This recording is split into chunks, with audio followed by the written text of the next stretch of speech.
Happy New Year and happy holidays, everyone. Today we're taking a look back at some of the most compelling conversations we've had on the podcast this last year surrounding the case against Alex Murdaugh.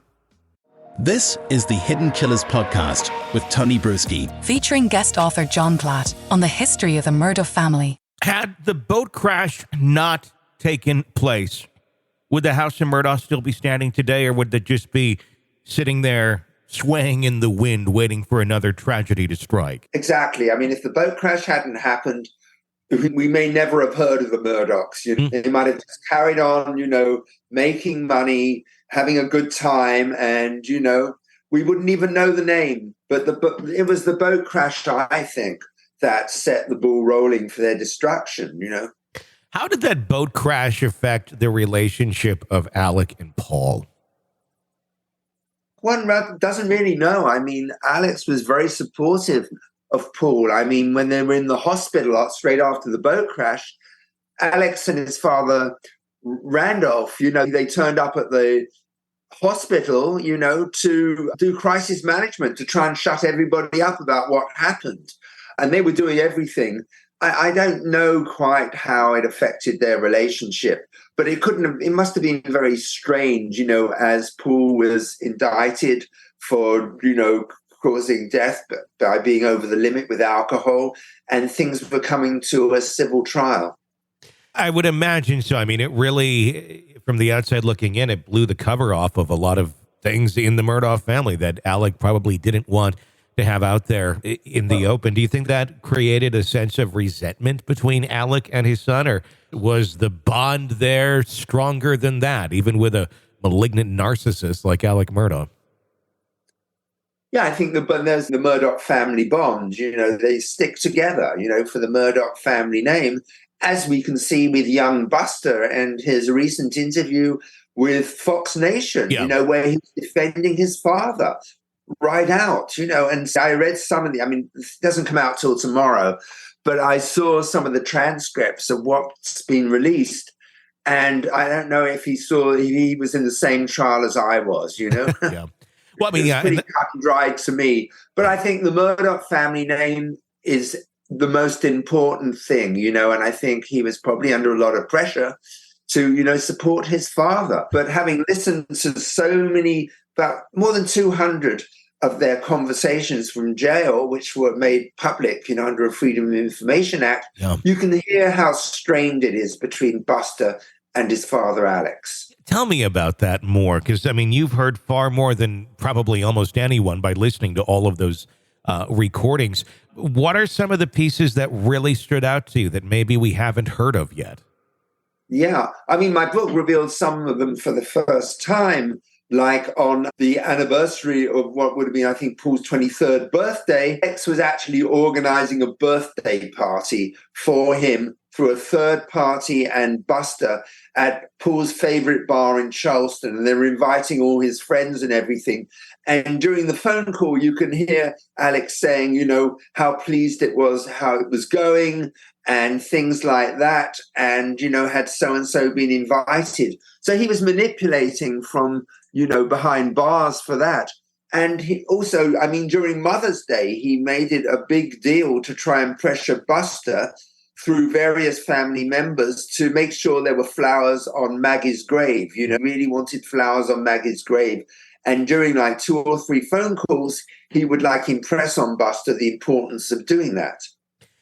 I know you had said that there wasn't a whole lot of talk about Maggie and Paul on those phone calls. Obviously, everything was being monitored, so he was smart enough not to say much. But at the same time, did you garner any sense of remorse, of innocence? Of what did you take out of Alex's interactions on the phone for those 200-some calls of what you listened to? What kind of individual was that when no one else was listening? Well, I think it was totally narcissistic. Obviously, he knew he was being recorded, as they tell you at the beginning of each phone call. So he was very clever at what he said. He hardly mentioned Maggie and Paul. But, there was no remorse. There was nothing like, oh, I'm so upset, my wife and son are dead, nothing like that whatsoever.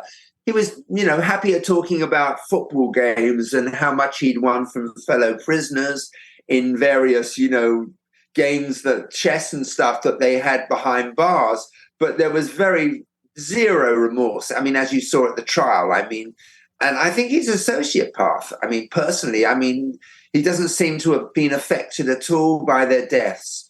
And if he has, he's been manipulating people around him of his innocence, Was the birthday party, because I found that to be kind of creepy. I get it if you're out of prison and, it's your son and you haven't been convicted of his murder, a grieving parent having a birthday party for a child who has passed. I've seen that before. I think that's a way that some people grieve.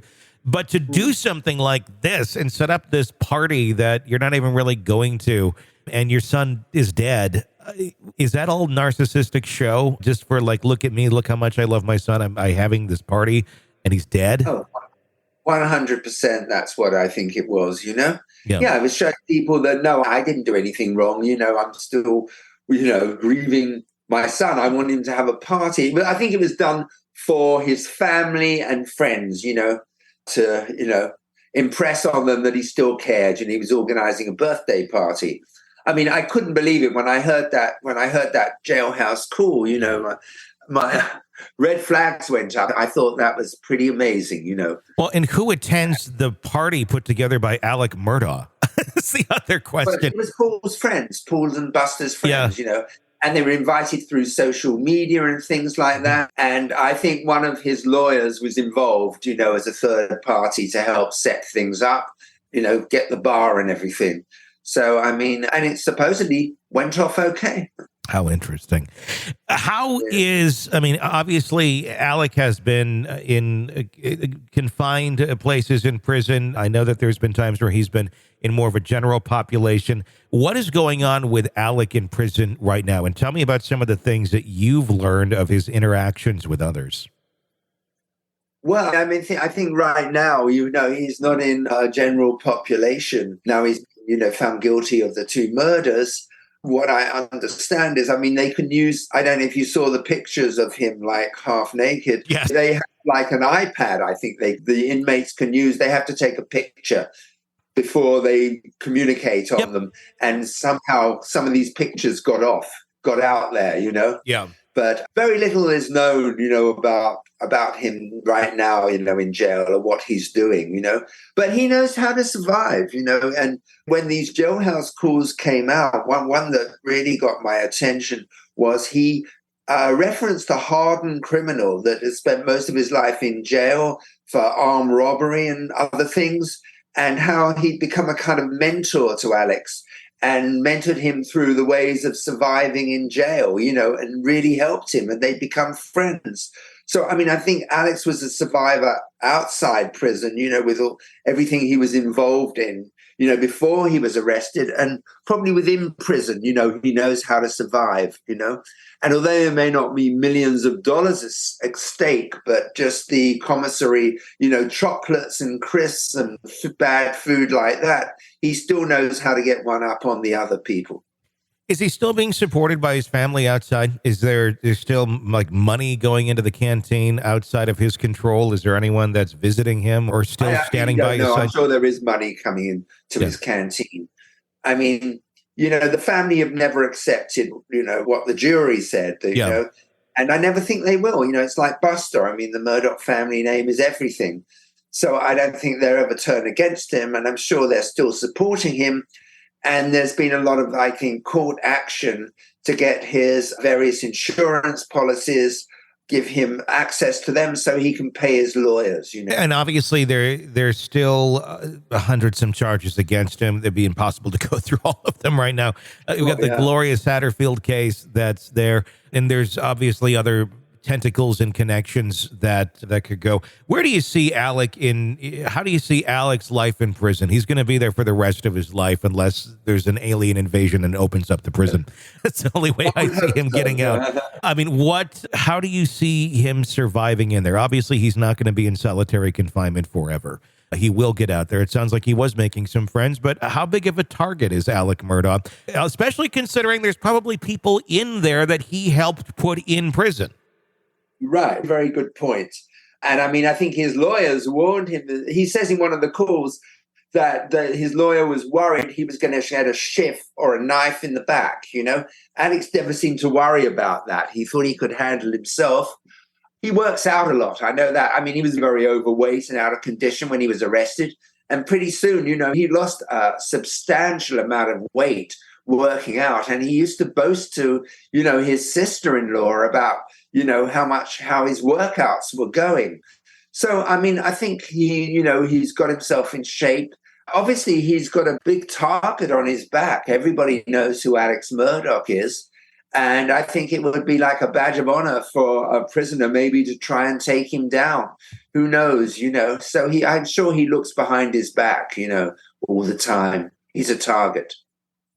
Will anyone ever truly see the remorse that they want out of Alex Murdaugh? I mean, obviously there's the murder cases come and gone. He says that he has nothing to do with it, but he does seem to profess, at least on the surface, a little bit of regret. He's admitted, obviously, during the murder trial to the financial crimes, even though he's pled not guilty to some of the charges now.